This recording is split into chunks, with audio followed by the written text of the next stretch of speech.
नमस्कार साथियों, इस वीडियो में हम भारतीय राज्य व्यवस्था के अंतर्गत जो विभिन्न परीक्षाओं में प्रश्न पूछे गए हैं उनका अध्ययन करेंगे और देखेंगे कि उनका क्या क्या सही आंसर हो सकता है। ये प्रश्न विभिन्न परीक्षाओं में पूछे गए हैं और उनका संकलन यहाँ पर किया गया है।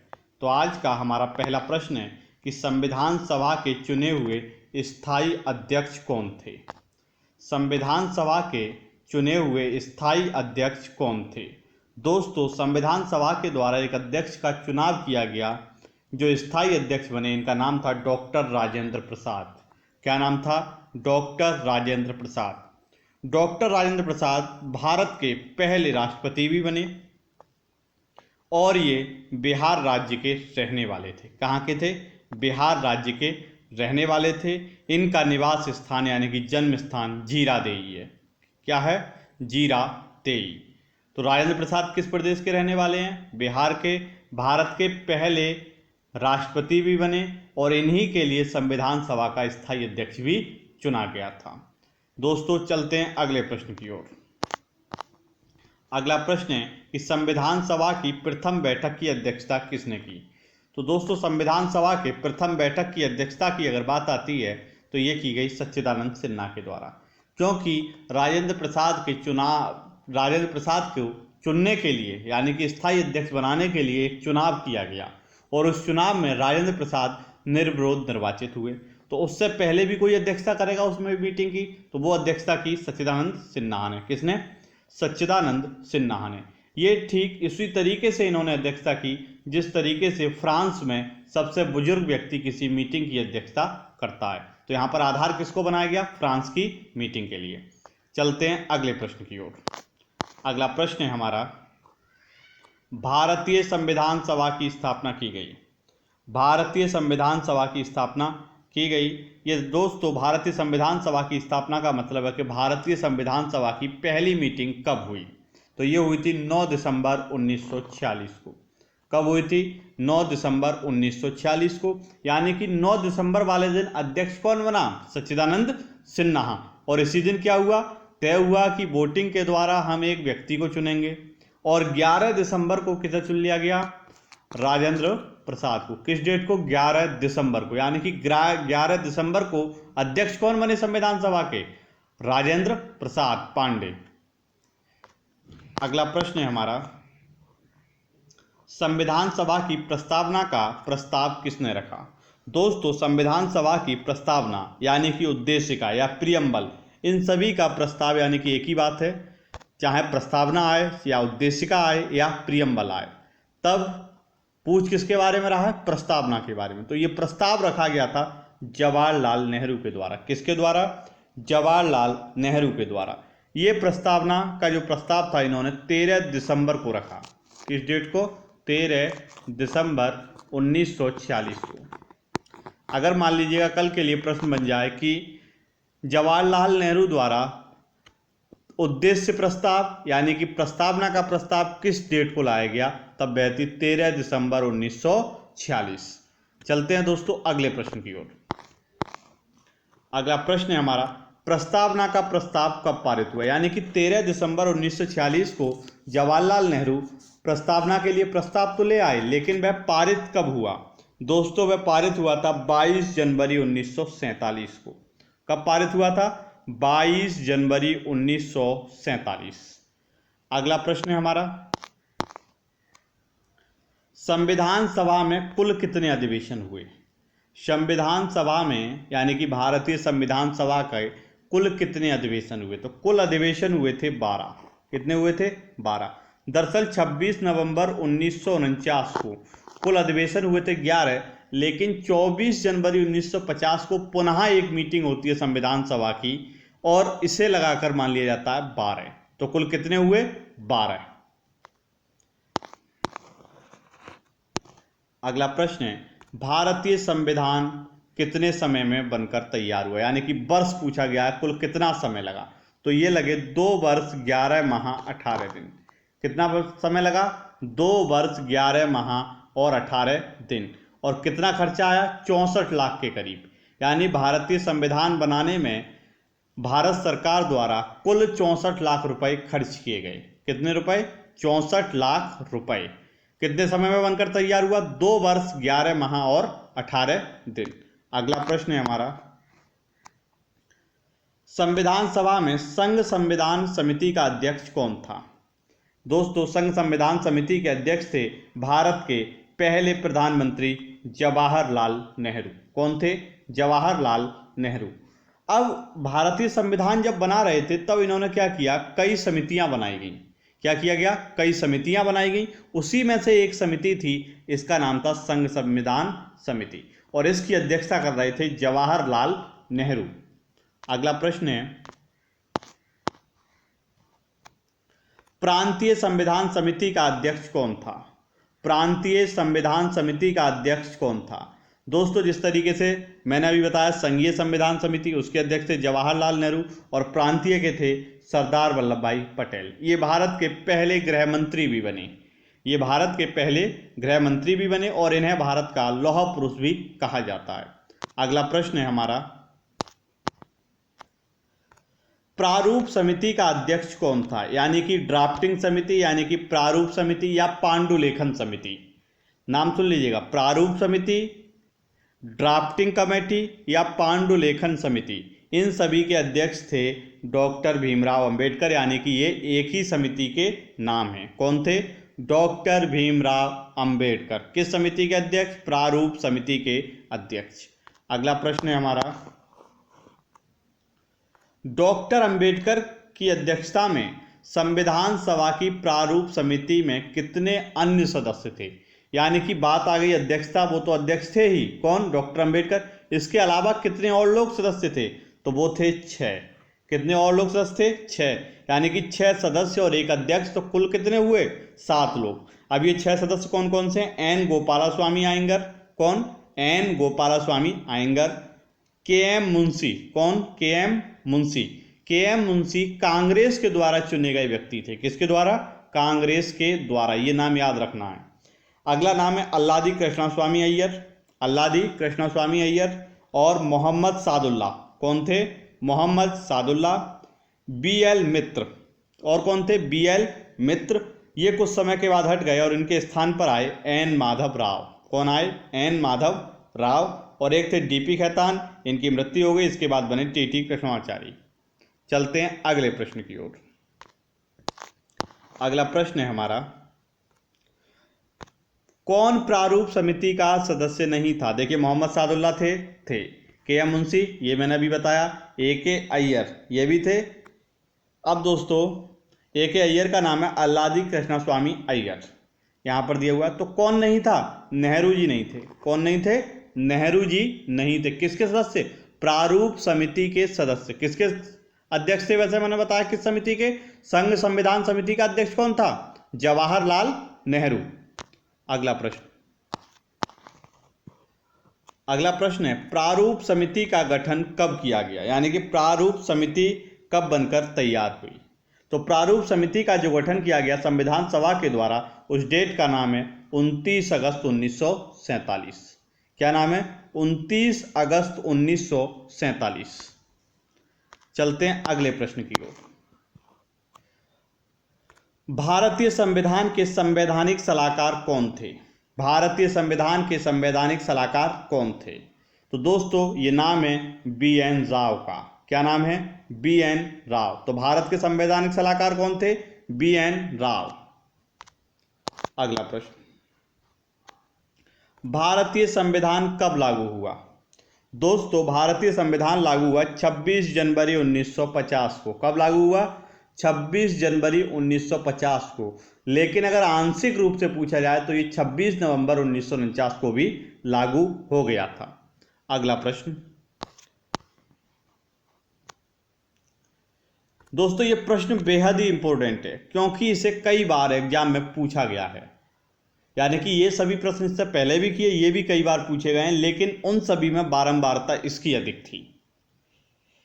ये अगर बात करें तो पिछले 20 सालों में लगभग 5 से 6 बार पूछा जा चुका है। तो ये प्रश्न है कि संविधान को 26 जनवरी के दिन लागू करने का निर्णय इसलिए लिया गया या इसलिए किया गया क्योंकि कांग्रेस ने इस तिथि को स्वतंत्रता दिवस के रूप में मनाया था। क्यों किया गया था? कांग्रेस ने इस तिथि को स्वतंत्रता दिवस के रूप में मनाया था और कोई इसका कारण नहीं था। तो वर्ष मतलब हर वर्ष 26 जनवरी को कांग्रेस स्वतंत्रता दिवस मनाती थी। किस डेट को? 26 जनवरी को। इसी वजह से निर्णय लिया गया कि अगर हम हर वर्ष स्वतंत्रता दिवस मना रहे हैं तो क्यों ना इस बार इस संविधान को, अगर नवंबर का महीना है तो सिर्फ 1-2 महीने की बात और है, 26 जनवरी 1950 को लागू किया जाए। तो क्या कारण था? क्योंकि कांग्रेस इस तिथि को किस रूप में मनाती थी? स्वतंत्रता दिवस के रूप में। अगला प्रश्न है हमारा,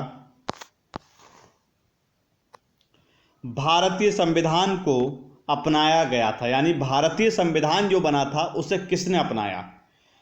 तो वो अपनाया गया था संविधान सभा के द्वारा। किसके द्वारा? संविधान सभा के द्वारा। अगला प्रश्न है हमारा, जनगण मन को राष्ट्रगान के रूप में अपनाया गया। जनगण मन को राष्ट्रीय गान के रूप में अपनाया गया। वर्ष था 1950। कौन सा वर्ष था? 1950 और डेट थी 24 जनवरी। कब की डेट है? 24 जनवरी। अगर डेट पूछ लिया जाए अब तब तो आपको याद बता दिया मैंने, क्या डेट है? 24 जनवरी 1950। यानी कि भारत का जो राष्ट्रीय गान है जनगण मन, भारतीय संविधान सभा द्वारा, यानी कि जो मैंने बताया आपको 12वीं मीटिंग हुई थी, उस वो कब हुई थी? 24 जनवरी 1950, उसी को अपना लिया गया। अगला प्रश्न है हमारा, संविधान सभा में वयस्क मताधिकार को 15 वर्ष को स्थगित करने के लिए किसने बात कही? तो ये बात कही थी मौलाना आज़ाद ने। किसने कहा था? मौलाना आज़ाद ने। जबकि ना स्थगित करने का, यानी कि स्थगित करने की बात कौन कर रहे थे? मौलाना आज़ाद। जबकि स्थगित करने का विरोध कौन कर रहे थे? जवाहरलाल नेहरू और राजेंद्र प्रसाद जी। अगर प्रश्न ये भी आ जाए कि मौलाना आज़ाद के वयस्क मताधिकार को 15 वर्ष के लिए स्थगित करने का विरोध किसने किया? तो जवाहरलाल नेहरू और राजेंद्र प्रसाद ने। अगला प्रश्न है हमारा, ये सुझाव किसने दिया कि भारत की स्वतंत्रता के बाद कांग्रेस को राजनीतिक दल के रूप में भंग कर देना चाहिए? ये विचार थे भारत के राष्ट्रपिता महात्मा गांधी के। किसके? महात्मा गांधी के। अगला प्रश्न है हमारा, किसने कहा संविधान सभा कांग्रेस थी और कांग्रेस भारत था?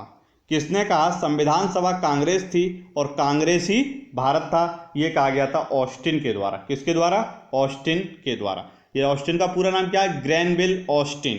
क्या नाम है? Granville Austin. अगला प्रश्न है हमारा, भारतीय संविधान सभा में कुल कितनी महिला सदस्य थीं? भारतीय संविधान सभा में कुल कितनी महिला सदस्य थीं? दोस्तों 15 महिलाएं थीं। कितनी महिलाएं थीं? 15। जिनमें से 5 का चुनाव उत्तर प्रदेश से किया गया था। कहां से? उत्तर प्रदेश से। एक नाम है सुचेता कृपलानी का, उत्तर प्रदेश से। किसका नाम? सुचेता कृपलानी। विजय लक्ष्मी पंडित, पूर्णिमा बनर्जी, कमला चौधरी और बेगम एजाज रसूल। तो उत्तर प्रदेश से 5 महिलाएं चुनी गई। क्या क्या नाम है? सुचेता कृपलानी, विजय लक्ष्मी पंडित, पूर्णिमा बनर्जी, कमला चौधरी, बेगम एजाज रसूल। मध्य प्रांत से चुना गया राजकुमारी अमृता कौर को। किसके लिए? राजकुमारी अमृता कौर के लिए। बिहार से चुना गया सरोजनी नायडू को। बिहार से किसे चुना गया? सरोजनी नायडू को। मद्रास से चुना गया जी दुर्गाबाई, दक्षायनी वेलायदनु और अम्मू स्वामीनाथन। कौन कौन? जी दुर्गाबाई, दक्षायनी वेलायदनु, अम्मू स्वामीनाथन। तो मद्रास से कितनी महिलाएं थीं? 3। बंबई से, यानी कि बंबई प्रेसिडेंसी की बात हो रही है, यहां से थी हंसा मेहता। कौन थी? हंसा मेहता। उड़ीसा से थी मालती चौधरी। कौन थी? मालती चौधरी। पश्चिम बंगाल से 2 महिलाएं थीं, एक का नाम था रेणुका राय और एक का लीला राय। पश्चिम बंगाल से कौन कौन थी? रेणुका राय और लीला राय। जबकि त्रावणकोर से, यानी कि त्रावणकोर से एनी मस्करीनी थी। कौन थी? एनी मस्करीनी। अगला प्रश्न है हमारा, संविधान में प्रस्तावना का विचार लिया गया है, यानी कि भारतीय संविधान में जो प्रस्तावना है, यानी कि प्रियम्बल है या उद्देशिका है, उसका विचार कहां से आया है? यूएसए के संविधान से। कहां से? यूएसए के संविधान से। क्या आया है? विचार। जबकि भाषा कहां से ली हमने? ऑस्ट्रेलिया से। यानी कि प्रस्तावना की भाषा कहां से ली गई है? ऑस्ट्रेलिया से। अगला प्रश्न है हमारा, भारतीय राजनीतिक व्यवस्था में कौन सर्वोच्च है? भारतीय राजनीतिक व्यवस्था में कौन सर्वोच्च है? दोस्तों, भारतीय राजनीतिक व्यवस्था में संविधान सर्वोच्च है। कौन है? संविधान। याद रखना, क्योंकि ये प्रश्न कई बार आ चुका है और हर एग्जाम में आया हुआ है, यूपीएससी से लेकर यूपीपी तक। तो कौन सा है? इसका क्या सही उत्तर है? संविधान। यानी कि भारतीय राजनीतिक व्यवस्था में सर्वोच्च कौन है? संविधान। अगला प्रश्न है हमारा, भारत में न्याय पुनरीक्षण यानी कि जुडिशियल रिव्यू कहां से लिया गया है? दोस्तों, ये भी लिया गया है यूएसए से। कहां से? यूएसए से, यानी कि संयुक्त राज्य अमेरिका से। तो भारत में न्याय पुनरीक्षण यानी कि जुडिशियल रिव्यू कहां से लिया गया है? यूएसए के संविधान से। अगला प्रश्न है, समवर्ती सूची किसकी देन है? अब बात हो रही है कि समवर्ती सूची भारत ने किस देश से ली है? तो ये दोस्तों देन है ऑस्ट्रेलिया की। किसकी है? ऑस्ट्रेलिया की। भारतीय संविधान में 3 सूची हैं, संघ सूची, राज्य सूची और समवर्ती सूची। संघ सूची पर कानून बनाने का अधिकार सिर्फ केंद्र सरकार को है, राज्य सूची पर सिर्फ राज्य को, जबकि समवर्ती सूची पर संघ और राज्य दोनों ही कानून बना सकते हैं। अगला प्रश्न है हमारा, राज्य के नीति निर्देशक सिद्धांत किस देश की संकल्पना पर आधारित थे? तो दोस्तों, राज्य के नीति निर्देशक सिद्धांत आयरलैंड की संकल्पना पर आधारित हैं। किस देश के? आयरलैंड की। आयरलैंड कहाँ का देश है? यूरोप का देश है। कहाँ का? यूरोप का। दोस्तों, हमारा अगला प्रश्न है कि मूल अधिकार भारतीय संविधान में कहाँ से लिए गए हैं? मूल अधिकार भारतीय संविधान में कहाँ से लिए गए हैं? ये प्रश्न कई बार एग्जाम में पूछा जा चुका है। तो दोस्तों, ये लिए गए हैं अमेरिका से। कहाँ से? अमेरिका से। तो मौलिक अधिकार या मूल अधिकार कहाँ से लिए गए हैं भारतीय संविधान में? अमेरिका से। अगला प्रश्न है हमारा, लिखित संविधान का प्रारंभ किस देश में हुआ? यानी कि लिखित संविधान की प्रारंभ की बात आती है तो सबसे पहला लिखित संविधान भी किसका था? वो था अमेरिका का। किसका था? अमेरिका का। हमारा अगला प्रश्न है, राष्ट्रपति के विचारार्थ राज्यपाल द्वारा विधेयक सुरक्षित रखना किस देश से लिया गया है? यानी कि अगर राज्यपाल चाहे, अगर उसे किसी विषय पर संशय है या मतभेद है, तो वह चाहे उस विधेयक के लिए अपने पास सुरक्षित रख सकता है और उसे चाहे तो राष्ट्रपति के पास भी भेज सकता है। किसके पास? राष्ट्रपति के पास। तो ये कहाँ से लिया गया है? ये लिया गया है कनाडा से। तो दोस्तों, राज्यपाल अगर चाहे किसी विधेयक को तो राष्ट्रपति के पास भेज सकता है। हाँ, भेज सकता है। किस देश के आधार पर लिया गया है? ये कनाडा के आधार पर। कहाँ के? कनाडा के। अगला प्रश्न है हमारा, भारत के संविधान सभा ने राष्ट्रीय ध्वज को सर्वप्रथम कब स्वीकार किया? भारत की संविधान सभा ने राष्ट्रीय ध्वज को सर्वप्रथम कब स्वीकार किया? तो दोस्तों, ये स्वीकार किया गया था, अगर भारतीय झंडे की बात हो रही है तो ये डेट है 22 जुलाई 1947। कब किया गया था? 22 जुलाई 1947। दोस्तों, हमारे झंडा समिति के अध्यक्ष थे डॉक्टर राजेंद्र प्रसाद पांडे जी। कौन थे? डॉक्टर राजेंद्र प्रसाद पांडे। कौन सी समिति के अध्यक्ष थे? झंडा समिति। अगर प्रश्न ये भी आ जाए एग्जाम में कि झंडा समिति का अध्यक्ष कौन था, तो बताना पड़ेगा आपको राजेंद्र प्रसाद पांडे। अगला प्रश्न है हमारा,